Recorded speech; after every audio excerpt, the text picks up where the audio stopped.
ॐ नमो नारायणाय। हम चर्चा कर रहे हैं कर्म योग की। तो एक अच्छा सवाल हमारे सामने आया है। वो है,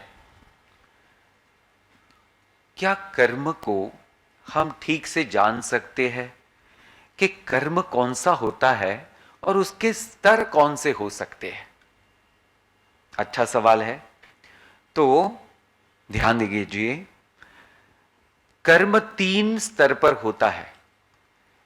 एक होता है शारीरिक कर्म, एक होता है मानसिक कर्म और एक होता है बौद्धिक कर्म। तो 3 प्रकार के कर्म हो गए, शारीरिक, बौद्धिक और मानसिक। अब ये तीनों स्तर पर डिफरेंस क्या है, कर्म किसको कहते हैं और किसको कहते हैं अवस्था, इसको ध्यान में आना चाहिए। अभी शरीर में जो स्वयं प्रेरित कर्म होते हैं, स्वयं प्रेरित कर्म, तो वो कैसे होते हैं? वो इंद्रियों के स्तर पर होते हैं, है ना। जैसे कुछ अच्छा लगा इसलिए कुछ खाया, कुछ अच्छा लगा इसलिए कुछ अच्छा देखा, and so on and so fourth. तो ये हो गए शरीर के स्तर पर स्वयं प्रेरित कर्म। ध्यान में आ गया? क्योंकि इसमें मैंने कुछ ज्ञानेंद्रिय और कर्मेंद्रियों को साथ लेकर के किया। अभी दूसरी चीज है, शरीर में खून का दौड़ना, दौड़ रहा है कि नहीं? दौड़ रहा है। उसको कर्म कह सकते हैं?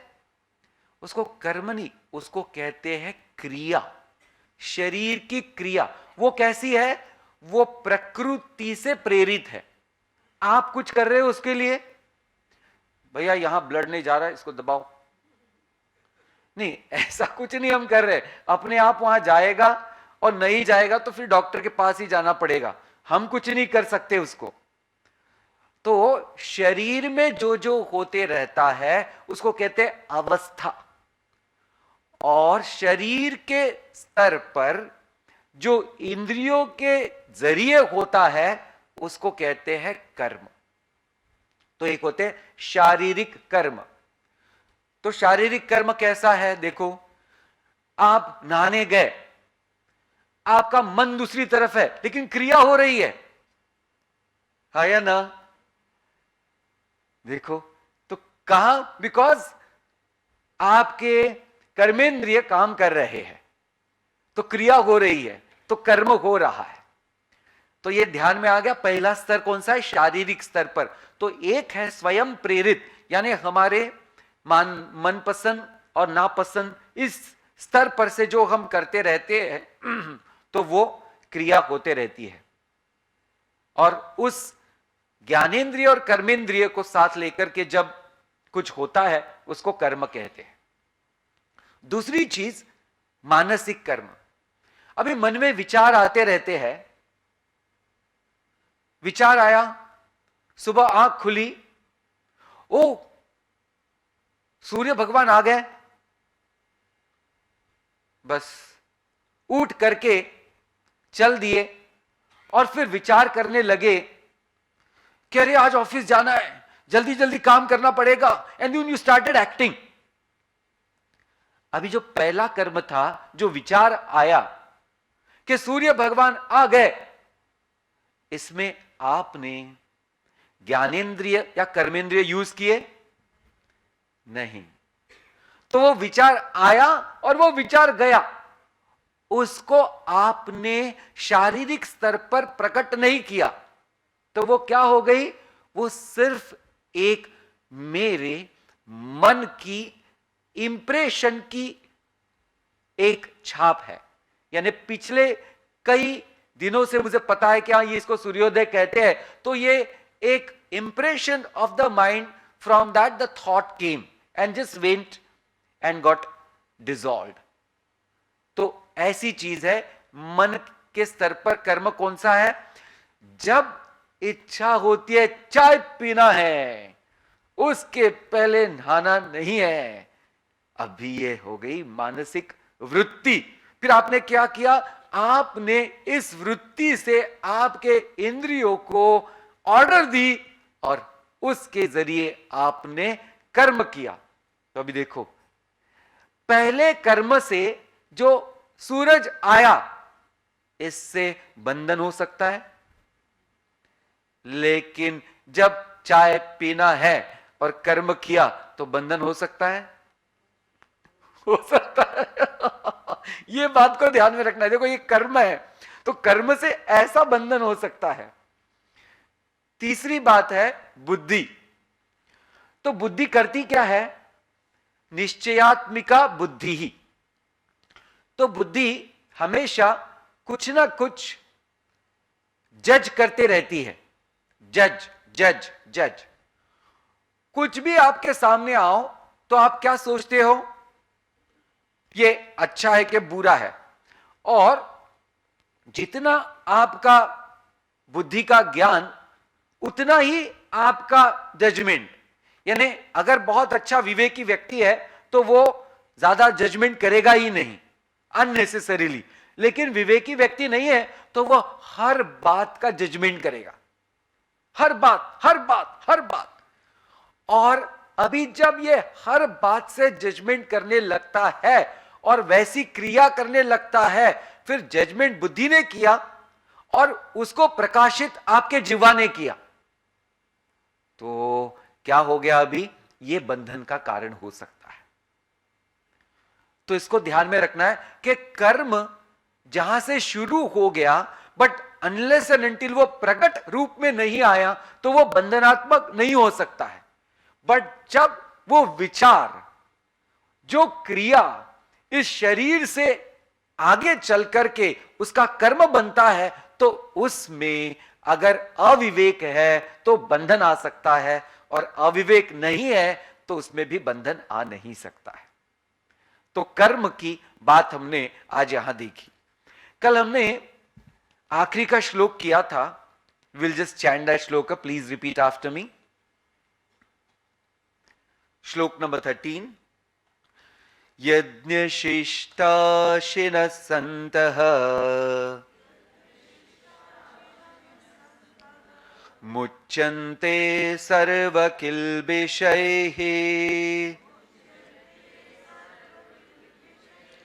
भुञ्जते ते त्वघं पापाः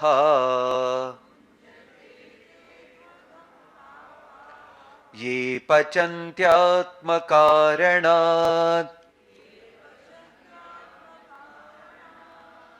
अभी यहां कल हमने देखा था कि भगवान कह रहे हैं कि कौन पाप का भागीदार बनता है और पाप किस वजह से होता है।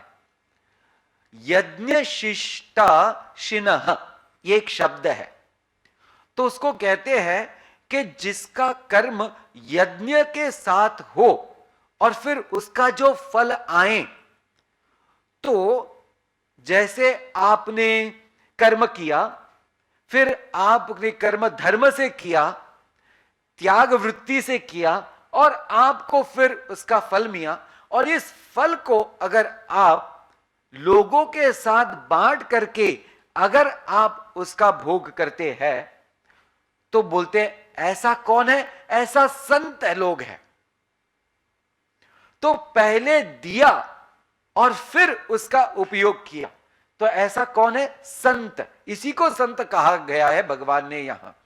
तो संत कैसे है कि अगर हमने ही किया, हमारे वजह से ही हमको मिला, पर फिर भी उसको बांटते हैं, और उसका कारण क्या होता है, कारण एक ही होता है, प्रेम, दूसरा कोई कारण नहीं है।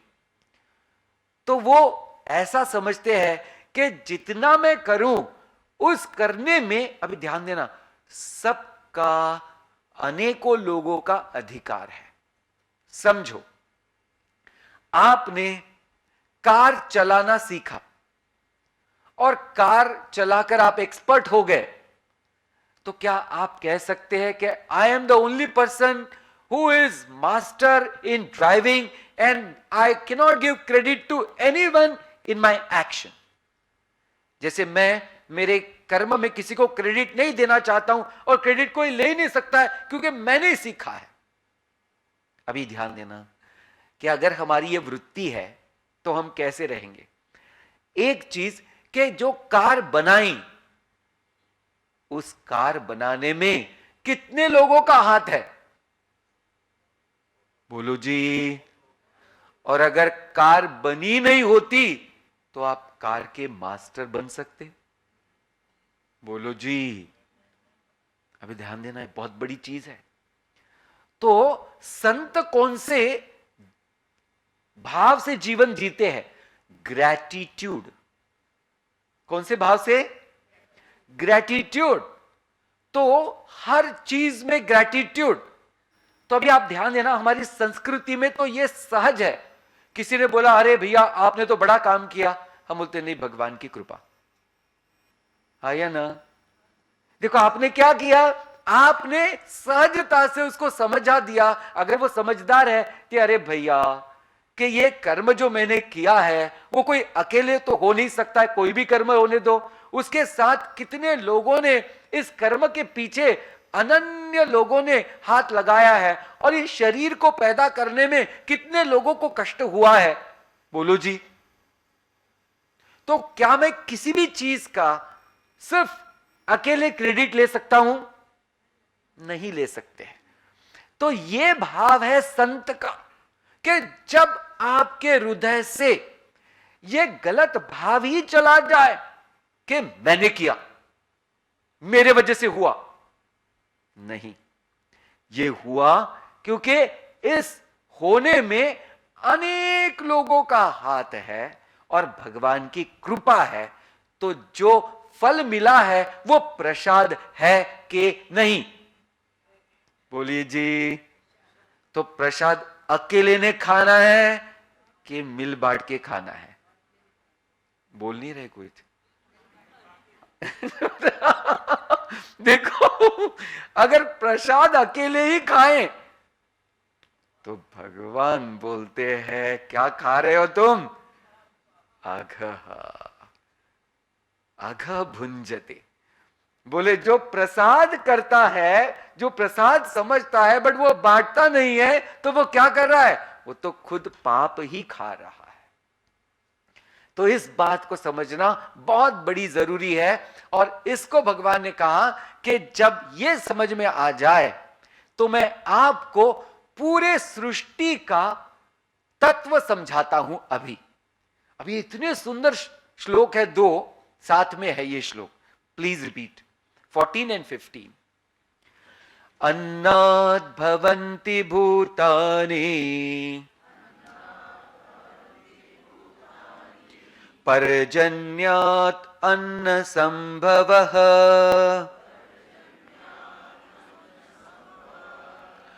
यज्ञात् भवति पर्जन्यः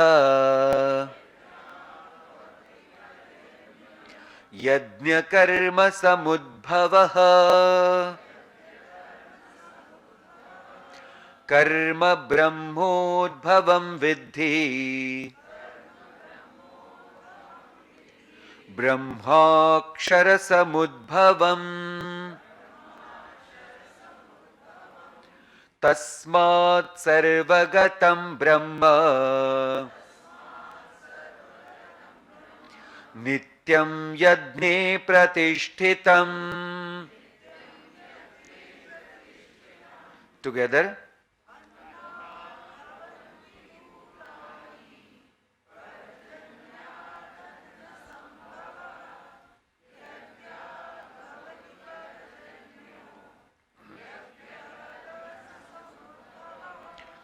यहां भवं विद्धि ब्रह्माक्षर समुद्भवम्.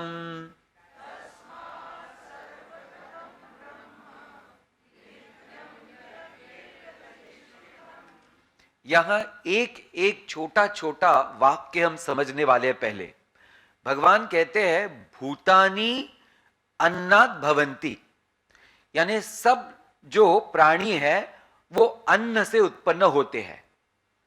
फिर बोलते हैं अन्न संभव पर्जन्यात्, बोले अन्न जो उत्पन्न होता है उसका कारण है पर्जन्य यानी वर्षा, दूसरा कारण हो गया, दूसरा स्टेटमेंट। तीसरा यज्ञात् भवति पर्जन्यः, बोले यज्ञात् भवति पर्जन्यः, तो यज्ञ से क्या होता है, पर्जन्य यानी वर्षा होती है। फिर ये जो यज्ञ है, ये यज्ञ क्या है, बोलते यज्ञ कर्म समुद्भवः, यज्ञ जो है कर्म से उत्पन्न होता है। यज्ञ किससे कर्म उत्पन्न होता है, कर्म से यज्ञ उत्पन्न होता है। फिर कहते हैं ये जो कर्म है ब्रह्मोद्भवः, ये कर्म है, ये कर्म कहां से निकला है, बोले ये निकला है ब्रह्मा जी से। और ब्रह्मा जी कहां से निकले हैं, तो बोले वेद से। तो दो तरह का यह इंटरप्रिटेशन हो सकता है। एक है कि कर्म आया है डायरेक्ट वेदों से और वेद आए हैं ब्रह्म से, या कर्म आया है ब्रह्म से और वेद भी आए हैं ब्रह्म से, ऐसे दो। तो लेट इट बी। तो यहां कहा है कि कर्म कहां से आया है, तो वेदों से आया है और वेद आए हैं ब्रह्मा जी से। और ब्रह्मा जी कहां से आए हैं, बोले अक्षर से, अक्षर समुद्भव, ब्रह्म अक्षर समुद्भव। तस्मात् बोले इसलिए आप ये जानो कि अभी अगर चेन लगाई जाए कि अक्षर ब्रह्म से ब्रह्मा जी आए, क्रिएटर आए, फिर ब्रह्मा जी क्रिएटर से वेद आए, फिर वेदों से कर्म की उत्पत्ति हुई, फिर कर्म से यज्ञ की उत्पत्ति हुई, फिर यज्ञ से पर्जन्य की उत्पत्ति हुई, फिर पर्जन्य से अन्न की उत्पत्ति हुई और अन्न से भूतों की उत्पत्ति हुई। तो इन सब में एक कड़ी है, वो है त्याग। स्वामी जी वो कैसे, अभी ध्यान देना। अक्षर ब्रह्म जो है वो कैसे है, तो वो है निर्गुण निराकार। इसको ध्यान देना पड़ेगा आपको थोड़ा। अक्षर ब्रह्म है निर्गुण निराकार। तो वो जो सगुण होते हैं और साकार होते हैं, तो वो जो इतने संपूर्ण विश्व में अव्यक्त रूप से है, यानी सटल है, तो सटल से ग्रॉस हो गए, यानी वो ऊपर से नीचे आए कि नहीं, यस और नो।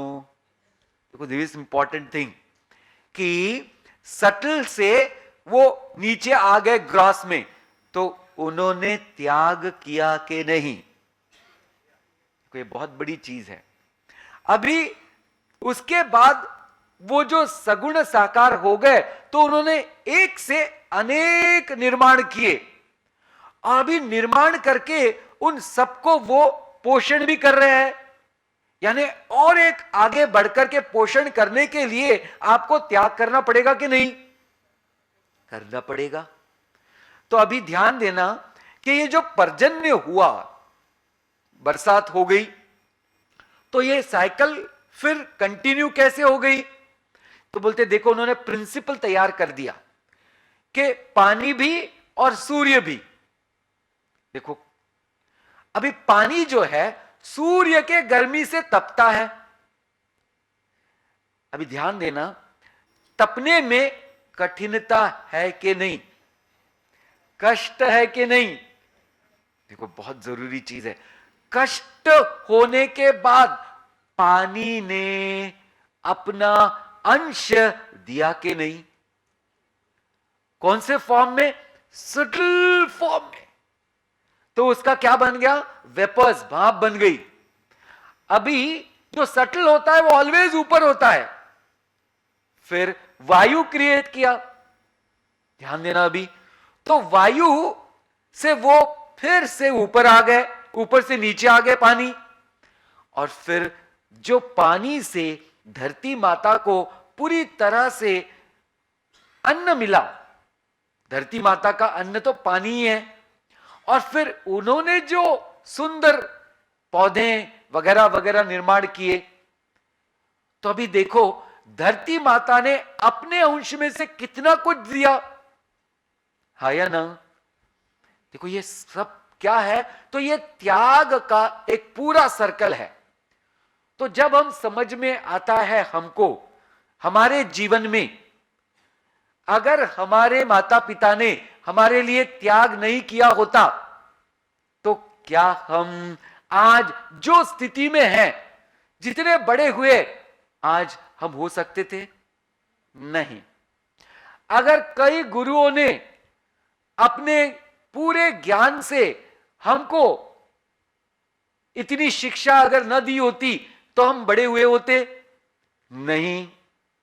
अभी देखो दूसरी बात, फिर तीसरी बात कि ये पूरे सृष्टि ने इतने दिन तक सब कुछ बहुत ही निष्काम भाव से दिया, इसलिए आज हम जहां हैं, जैसे है, उसका राज भी एक पृथ्वी का बहुत बड़ा ऋण हमारे पास में है, सृष्टि का बड़ा ऋण हमारे पास में है। तो हर चीज में क्या है, लेन और देन हो रहा है। तो जब तक इस पूरे सृष्टि के इस तत्व को नहीं जानते हैं कि अगर हमको कुछ लेना है तो देना तो पड़ेगा ही, अगर कुछ लेना है तो देना तो पड़ेगा ही। जैसे हम गुरु के पास जाते हैं तो क्या देना पड़ेगा गुरु को? देखो कितनी बड़ी बात है। अगर हमको पढ़ाई भी करनी है तो क्या होता है? श्रद्धावान लभते ज्ञानम यत्पर संयतेन्द्रिय। श्रद्धा होना बहुत जरूरी है, और अगर श्रद्धा हुई नहीं तो ज्ञान नहीं मिल सकता है। दूसरा, अहंकार को छोड़ना पड़ता है, यानी झुकना पड़ता है। झुकोगे नहीं तो ज्ञान नहीं मिलेगा, श्रद्धा होगी ही नहीं, और फिर त्याग नहीं होगा तो किसी भी चीज की प्राप्ति शुद्धता से नहीं होगी। तो ये सब तरफ हम देख रहे हैं कि त्याग ही सारे के सारे विश्व में सबका आधार है। तो भगवान कहते हैं सारे विश्व में जब जहां देखो कि तब त्याग ही त्याग दिखाई दे रहा है। इसलिए कल हमने उपनिषद में से देखा, तेन त्यक्तेन भुंजीथाः। तो हमारे जीवन में जब हम कुछ करते हैं तो ध्यान देना, अभी हमारी संस्कृति में कितनी अच्छी अच्छी बातें हैं। आप अगर खाना बनाते हो तो पहली रोटी किसको देना है? देखो तय है। फिर अगर आप खाना खाने को शुरू करने वाले अतिथि आ गए तो आपको किसको खाना खिलाना है? अतिथि को। देखो कैसे हो गया पॉइंट कि भैया आप बस शुरू ही करने वाले, बट कोई आ गया तो अभी आपका कर्तव्य बनता है पहले उनको दो और फिर बचा तो हमने खाना है। तो हमारे संस्कृति में ये बहुत बड़ी चीज है कि हमको पहले से ही सिखाया गया है कि जीवन जीना ही हमको इस तत्व से है, त्याग तत्व से। और त्याग तत्व के बाद जो प्रसाद आता है वो मन शुद्धि का कारण है। देखो ये त्याग क्यों करना है? क्योंकि त्याग नहीं करो तो मन की शुद्धि नहीं होती है, और त्याग युक्त जीवन जियो तो मन की शुद्धि अपने आप होती रहती है। तो इसलिए कहा हमारे शास्त्रों में, बोले एक स्त्री के लिए सबसे बड़ा त्याग कौन सा है? बोले वो तो पैसे कमाती नहीं है, पहले की बात है, अभी की बात नहीं है। तो पहले तो कोई स्त्री ऐसे पैसे कमाने बाहर जाते नहीं थे, तो बोले फिर उनका उद्धार कैसे होता? तो देखो ये बहुत बड़ी बात कही गई। बोले उनके लिए सबसे बड़ी पूजा है वो है सेवा। उनके लिए सबसे बड़ी सेवा पूजा कौन सी है? सेवा। और वो कौन सी सेवा? निष्काम सेवा। बोले वो बाहर जाके किसी के लिए कुछ करे ना करे, बट वो घर में ही निष्काम अगर सेवा करे, और दूसरी बात घर के शांति और आनंद को बना के रखे, तो इससे बड़ा उस स्त्री के लिए कोई तप नहीं है। आप देखो हाँ या ना, सच है या नहीं? अगर घर में की स्त्री अशांत है तो घर में शांति रह सकती है? कभी नहीं। तो इसको ध्यान में रखना। और घर में की स्त्री शांत कब रह सकती है? जब वो निष्काम भाव से सेवा करे। तो इसको बहुत सुंदर तरीके से, तो ये सारे के सारे स्त्री वर्ग के लिए कितनी सुंदर और सहज साधना, कहीं नहीं जाना है। कोई बड़े बड़े ग्रंथ पढ़े ना पढ़े कुछ फर्क नहीं पड़ता है, लेकिन जो आपको कर्म दिया है वही ठीक से करो। अरे पुरुष के लिए कौन सी साधना दी देखिए, उसको बाहर जाना पड़ता है और कमा के लाना पड़ता है, तो अहंकार बढ़ता है, मैंने किया, देखो मैंने किया। तो बोलते हैं एक पुरुष के लिए सर्वोत्तम साधना क्या है? जो भी हुआ वो उसके कृपा से हुआ, जो भी हुआ वो उसके कृपा से हुआ, ये मति से हमको कार्य करना है। और जो भी होने वाला है वो उसके कृपा से होने वाला है। अभी ये भी कितनी सहज साधना लगती है। तो acceptance of everything whatever happening in whosoever's life, कि जिसके भी जीवन में जो भी हो रहा है अपने कैपेसिटी के अनुसार उसको पूरी तरह से स्वीकार करना, तो बोलते हैं ये सबसे बड़ी साधना हो गई। तो ऐसे जब हम देखते हैं कि ये सुंदर जगत में भगवान ने इस सारे जगत का आधार ही त्याग कर दिया, तो इसलिए बोलते हैं हम और आपको इस त्याग को समझना बहुत जरूरी है। और अगर त्याग को समझे नहीं तो फिर हम कैसे कर्म करेंगे? अभी बोलते हैं ऐसे, एवं प्रवर्तितं चक्रम नानुवर्तयति हयः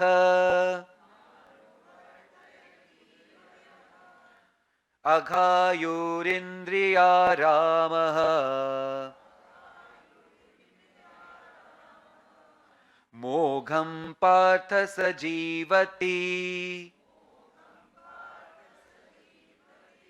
टुगेदर, एवं प्रवर्तितं चक्रम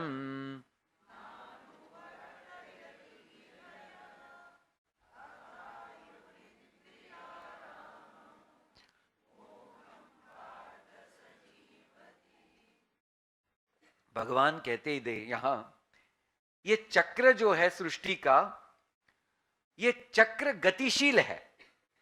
और गति यानी आगे बढ़ना। देखो इसको ध्यान में रखना, बहुत सुंदर सुंदर पॉइंट होते हैं। गति कैसे है? यानी आगे बढ़ना। पीछे जाने को गति कहते हैं क्या? तो कहते अधोगति। क्या कहते हैं? अधोगति। यानी इसकी जो गति है वो बहुत ही खराब है और निकृष्ट दर्जे की गति है, ऐसे उसको कहा गया। तो गति जो होती है वो ऊर्ध्व गति को ही गति कहा गया है। तो इसको ध्यान में रखना। ये कहते हैं कि ये चक्र है, ये गतिशील है, ये आगे जाता है। तो कहा है, अभी एक एक पॉइंट हम फिर से देखने वाले हैं इसका। ये जो व्यक्ति है जो ये चक्र नहीं जानता है, तो बोलते वो कैसा होता है?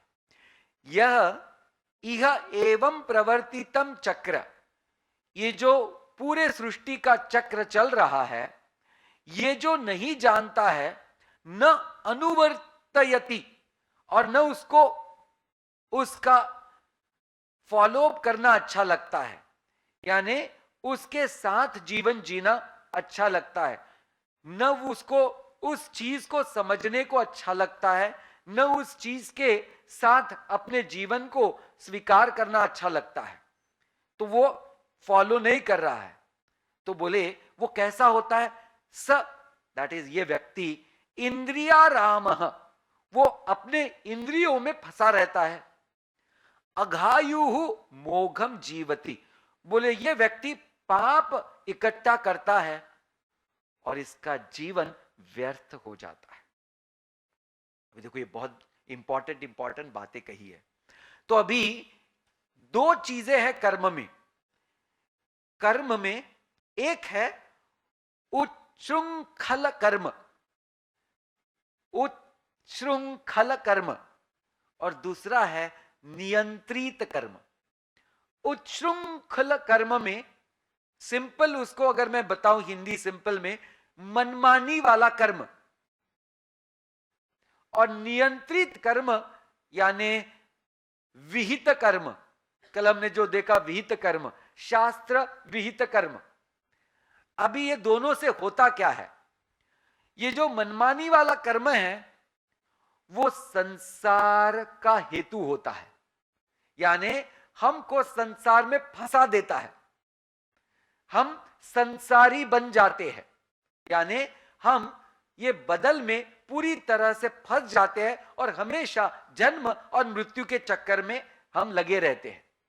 दूसरी चीज बोले ये जो अनियंत्रित कर्म है, मनमानी वाला कर्म है, ये पाप का कारण है, ये हमको पाप कराता है। तीसरी चीज, ये हमको भ्रांति में फंसा देता है, भ्रांति में फंसा देता है। भ्रांति यानी इल्यूजन। अभी नियंत्रित कर्म ये हमको भ्रांति से बाहर निकालता है, ये हमको पाप पुण्य से आगे बढ़ाता है, और ये हमारे संसार को काटता है। तीनों चीजें हो गई। तो जो व्यक्ति ये परिवर्तन को न जानते हुए मनमानी से कर्म करता है तो उसका क्या होता है, और जो व्यक्ति पूरी तरह से ये जानकर के कर्म करता है तो उसका क्या होता है, ये बहुत सुंदर तरीके से बताया। अभी हम एक छोटी सी आपको कथा सुनाते हैं यहां इस बात को समझने के लिए। ये कथा है दुर्योधन और अर्जुन की। तो जब दुर्योधन और अर्जुन दोनों भी तैयार हो गए, अभी युद्ध होना ही होना है, तो भगवान कृष्ण जी ने डिक्लेयर कर दिया कि मैं युद्ध नहीं करने वाला हूं, लेकिन मैं युद्ध में साथ जरूर दूंगा, और मेरे पास मेरी सेना नहीं होगी, और जिसको मैं चाहिए तो मैं अकेला होऊंगा और निहत्था होऊंगा, और जिसको मैं नहीं चाहिए उसके साथ मेरी सेना होगी। देखो भी, तो भगवान अकेले और एक तरफ सेना, दोनों को भी उन्होंने बोल दिया कि जो मुझे पहले दिखेगा, जो मेरे पास पहले आएगा, उसको मैं पहला चांस दूंगा मांगने का। भगवान सो गए, दुर्योधन सोया ही नहीं रात में, और 3 बजे जाकर के भगवान के कुटिया में देखा, उसने कहा जगह, ओहो हो, को कहीं खास जगह दिखी नहीं। वो जाके सर के पीछे एक छोटा सा आसन रखा था, उसमें जाके बैठ गया। अर्जुन बस 5 मिनट के बाद आया। अर्जुन ने देखा कहा क्या है, और वो जाके भगवान के पैरों के पास बैठ गया। भगवान ने जब आंखें खोली, उसको अर्जुन दिखे, तो बोला अर्जुन मांगो क्या चाहिए। अभी आप देखना, भगवान ने बोल दिया मांगो क्या चाहिए। अर्जुन बोले भगवान नहीं, मेरे पहले दुर्योधन आया है। बोलो जी, कौन सा कर्म है? नियंत्रित कर्म। कौन सा कर्म है? नियंत्रित। मनमानी अगर करता तो बोलता भगवान ने पहले बोला, मैं क्या करूं, मैंने तो मांग लिया, मैंने थोड़ी पूछा था कि मुझे ही पहले दो मौका। लेकिन उसने अपने मन को पूरी तरह से शास्त्र सम्मत रख करके, विवेक को जागरूक रख करके बोला नहीं, दुर्योधन पहले आया, भगवान उसको आप मांगने दो। अभी कितनी बड़ी रिस्क थी, यस और नो, लेकिन उसने वो रिस्क सोची। बोलो जी, उसने कर्तव्य का पालन किया, राग द्वेष छोड़ करके। यस और नो, इसको ध्यान में रखना भैया, बहुत बड़ी चीज है ये। अभी दुर्योधन को चांस मिला, उसने तुरंत सोचा, अरे ये निहत्ते कृष्ण भगवान जो एक बार भी मुझे अच्छा नहीं कहा जिसने, तो उसको मैं साथ लेकर के क्या करूं? तो जिस पर मैं सत्ता पूरी तरह से अपनी रख सकता हूं, ऐसी उसकी सेना जो मेरे हाथ में हो। देखो, अहंकार, मेरे हाथ में सब कुछ होना चाहिए। तो बोले ऐसा मुझे सिर्फ सेना आपकी चाहिए। भगवान ने वो सेना दे दी उसको। तो अहंकार से उसने अपने को जो मांगा उसमें और ज्यादा अहंकार को जोड़ दिया, क्योंकि मेरे पास इतना बड़ा शस्त्र अस्त्र और सैन्य हो जाएगा और फिर मुझे कौन हरा सकेगा। तो अभी ध्यान देना, भगवान कहते हैं त्याग ही सृष्टि का नियम है। तो अर्जुन ने त्याग किया कि नहीं? बोलो जी, सृष्टि के नियम का पालन किया कि नहीं? किया। और जब के परीक्षा जैसी थी, अगर वो वहां नहीं करता तो कुछ और हो सकता था। अब ये ध्यान में रखो। अभी आप मैं दूसरा उदाहरण देता हूं, इसको ध्यान में रखना है कि कोई भी हालत में लोगों ने कैसे सच्चाई का ही साथ दिया है। अभी एक है श्री राम जी, सीता जी और रावण। सीता जी को रावण लेके जा रहा है और जटायु ने देखा।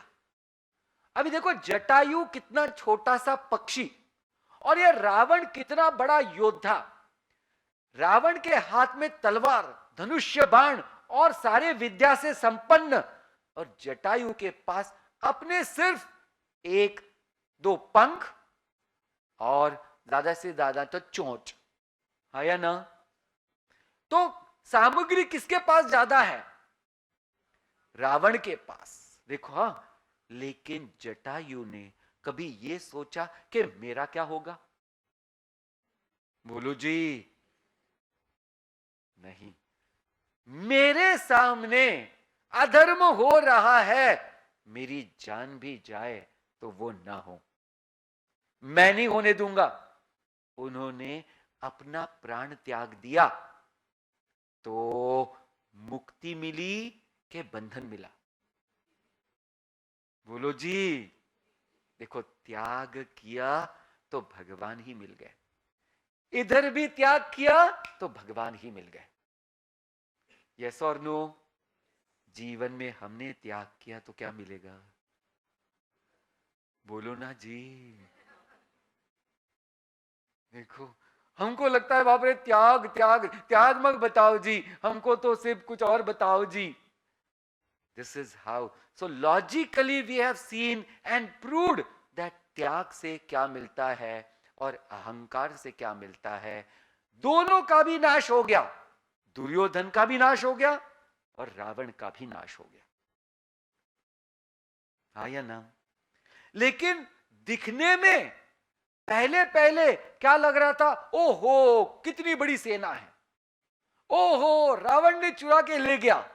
दिखने में ऐसा लगा कि रावण जीत गया, दिखने में ऐसे लगा कि दुर्योधन जीत सकता है, बट हुआ निर्णय आखिरी तो कुछ और ही। तो अघायुरिंद्रिया राम मोघम पार्थस जीवति। बोले ऐसे लोग जो है, जो कभी भी इस सृष्टि के तत्व को, त्याग को नहीं समझते हैं, उनका जीवन तो ऐसे ही व्यर्थ जाता है। ओम नमो नारायणाय।